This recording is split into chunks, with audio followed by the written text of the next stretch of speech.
Oui, environ 11 ans après avoir publié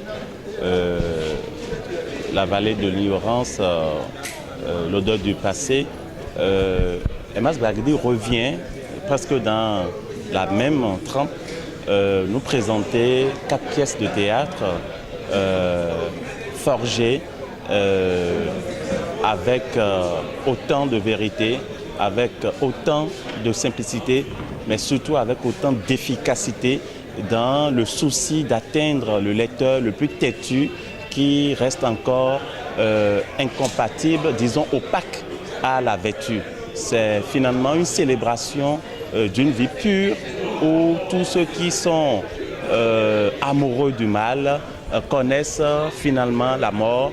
La mort pas comme étant un renouvellement de la vie, mais la mort comme étant une sanction qui doit venir arrêter le flux migratoire de tous ceux qui pensent que la vie est réservée pour ceux qui font le mal.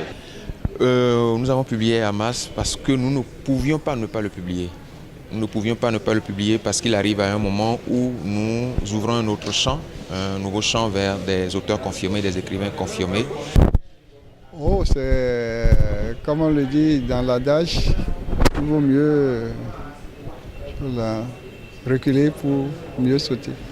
Donc j'ai pris un peu de pause pour observer et aussi pour affiner les âmes parce qu'il ne faut jamais faire moins que ce qu'on a fait précédemment. Il faut aller de l'avant et pour aller de l'avant, il faut mettre de la rigueur, il faut mettre tout ce qu'il faut pour tenir la route, pour ne pas dégringoler. Donc je suis sur une pente et j'évolue. J'avais fait des similitudes avec des choses de la vie.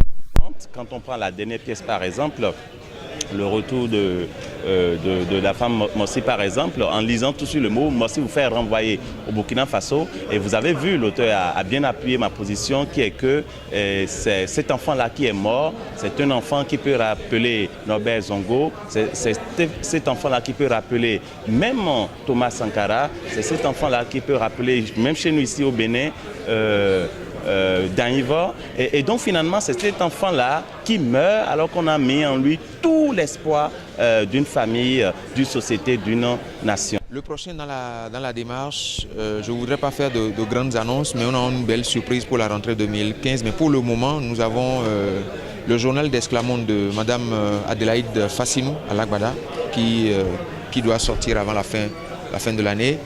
Si mes amis, mes collaborateurs le veulent bien, donc ça sortira. Alors Plume Dorée, nous sommes pratiquement à la phase la plus délicate du processus. Nous avons les délibérations du jury déjà. Et à l'heure où je vous parle, nous connaissons le lauréat et nous sommes en train de faire les travaux éditoriaux. D'ici le 15 novembre, à titre indicatif, le 15 novembre, nous aurons la cérémonie de délibération officielle et de remise de prix. Et enfin, nous allons finir avec la tournée que nous faisons, une petite tournée de promotion de l'ouvrage auprès de la cible que constituent pour nous aujourd'hui les jeunes scolaires, les jeunes étudiants. Donc voilà, ça va être la dernière étape du projet. Donc on va finir d'ici fin novembre et puis voilà, penser à la 8e édition. Une sculpture, c'est un recueil de 4 pièces, ce n'est pas seulement la pièce éponyme.